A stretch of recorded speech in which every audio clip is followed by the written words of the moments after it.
This is very important information. Most people think that NASA can predict eclipses accurately, that they have very advanced knowledge. Therefore, it proves that heliocentric is true. Unfortunately, that's not the case.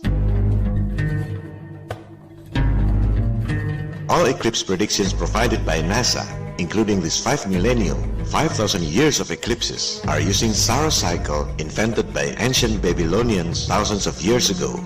Both solar and lunar eclipses are so predictable because they always repeat in a cycle of 18 years, 11 days and 8 hours. It's called Saros cycle and it has nothing to do with heliocentric.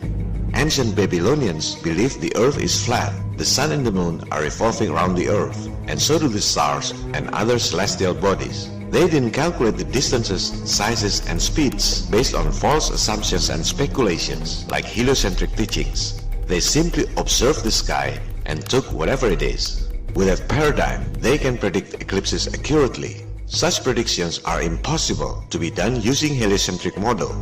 In its 5 millennium catalog of solar and lunar eclipses, NASA wrote that all eclipse calculations are by Fred Espenak, a retired NASA's employee. NASA never calculated and predicted eclipses using heliocentric model. They simply hired the best Saros researcher, their retired employee, Fred Espenak, to calculate and predict eclipses using ancient Babylonians method that has nothing to do with heliocentric. NASA even wrote that Fred Espenak is responsible for the accuracy of those 5,000 years catalog of eclipses.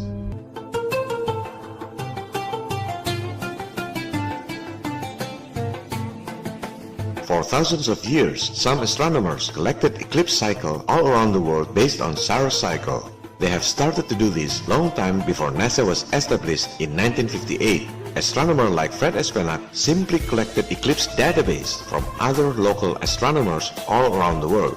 As you see in this table, it's made by other astronomer G. Vandenberg in 1955. That's what Fred Espenak did.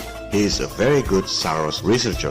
Why would NASA need Saros cycle if they can calculate eclipses using heliocentric math? Obviously, because they can't. A bunch of mathematical assumptions when combined together to calculate eclipses, they just don't add up.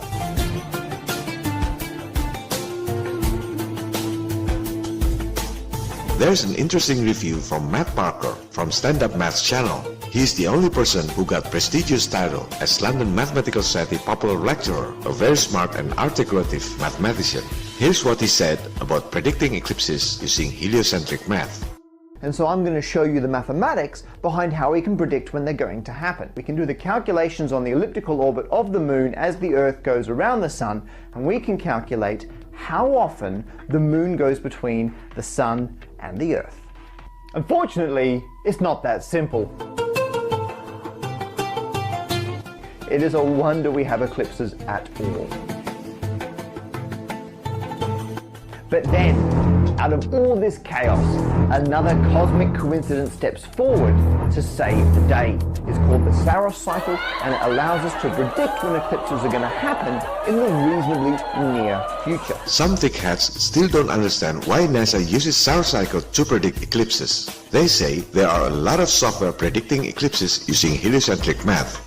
You can download free software like Stellarium. It can predict eclipses. Well, if a free software can predict eclipses with heliocentric model, then why NASA, with $19 billion budget per year, can predict eclipses using heliocentric model?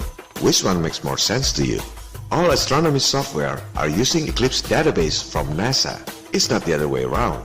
After NASA published this 5 millennium catalog of solar and lunar eclipses, people use the database to make animation using whatever model they want. Just put one eclipse time to another. The software will automatically adjust to make those two eclipses happen as programmed. It's not the other way around. After you get eclipse database, you can make animation with square Earth if you like. You can put whatever distance, whatever size. The software will adjust in accordance to the eclipse dates. Some thickheads even try to run from reality by saying NASA provides a software in its website to predict eclipses. Look at this database used by NASA. 5,000 years catalog of solar eclipse database. You can choose what year, what eclipse type, duration, and oops, it's Saros cycle, not heliocentric math.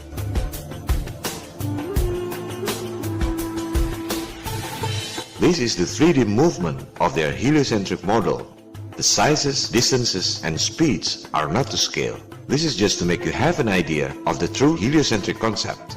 The question is, how could NASA 48 years ago kept up with the Earth's orbital speed, almost 100 times faster than the speed of sound, and also kept up with the sound speed across the space at almost 60 times faster than the speed of sound?